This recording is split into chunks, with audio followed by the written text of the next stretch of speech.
Austin Together exists to help nonprofit organizations work strategically with other nonprofits, businesses, government agencies to figure out how they can collaborate to better serve our community. As we've been doing this work, what we've discovered is that there's a real need to address some of our culture issues within the nonprofit sector and to really help our nonprofit sector become more collaborative, less competitive, more embracing an abundance mindset, moving away from scarcity. A few of those cornerstones are things like really making sure that nonprofit organizations are centered and that we don't let funders drive collaboration.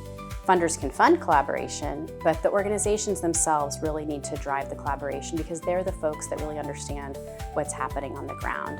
And so that's kind of one of our cornerstone principles, is that collaboration needs to be driven by organizations. We first and foremost recruit members of our community to volunteer their time and their expertise and their skills with other nonprofits in our community, so skills-based volunteering.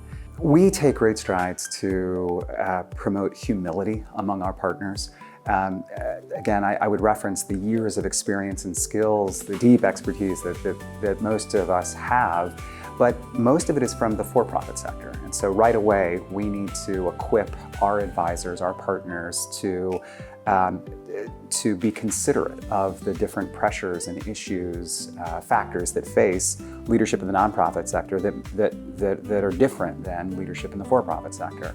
Marrying those skills and experiences with humility and respect is I think, an important part of what makes our work unique in our community.